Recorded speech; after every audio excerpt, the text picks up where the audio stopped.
দেশে আশঙ্কাজনক হারে বাড়ছে অল্প বয়সীদের উচ্চ রক্তচাপে আক্রান্তের সংখ্যা। অলস জীবনযাপন, অনিদ্রা, মানসিক চাপ, ধূমপান ও মদ্যপান, অনিয়ন্ত্রিত জীবনযাপন করাকেই এই রোগের মূল কারণ বলছেন বিশেষজ্ঞরা। শরীফুল ইসলামের রিপোর্ট।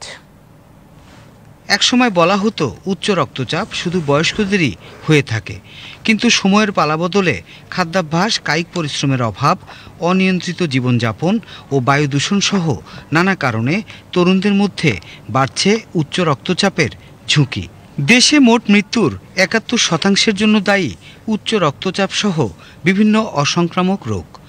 এর মধ্যে ১৯%রই অকাল মৃত্যু হয়।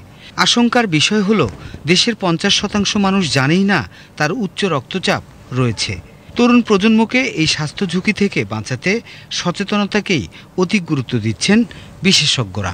প্রায় ৫০% লোকই জানে না যে তার হাইপারটেনশন। যারা জানে তারাও কিন্তু নিয়ন্ত্রণ করতে পারে না। একটা হলো ডিটেকশন এবং মানুষ বোঝা যে এই রোগটা তার, এবং সাফারিংসটা কিন্তু প্রথম তার ভিতরেই পড়ে। এই রোগটা কিন্তু ভালো হয়ে যায় না, এই মেসেজটাও মানুষের জানা উচিত।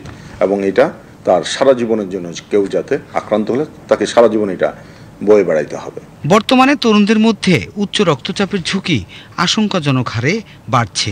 তাই একটি সুস্থ তরুণ প্রজন্ম গড়ে তুলতে হলে খাদ্যাভ্যাস ও জীবনাচরণে পরিবর্তন আনতে হবে। মানসিক যে স্ট্রেস, তরুণীরা ইদানিং যেটা হয় যে স্ক্রিনে অনেক সময় দেয়, মোবাইল, ট্যাব বা বিভিন্ন রকমের আইপ্যাডে অনেক সময় তারা দিয়ে থাকে, যার কারণে তাদের ঘুমের ব্যাঘাত ঘটে।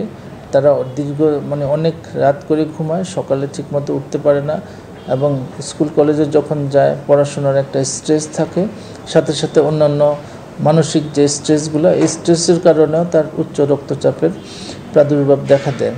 উচ্চ রক্তচাপের ঝুঁকি মোকাবেলায় তৃণমূল পর্যায়ে কমিউনিটি ক্লিনিক ও উপজেলা স্বাস্থ্য কমপ্লেক্সে বিনামূল্যে এই রোগের ঔষধ প্রদান করা হলেও তা যথেষ্ট নয় উল্লেখ করে এই ব্যবস্থা আরও জোরদার করার পরামর্শ বিশেষজ্ঞদের।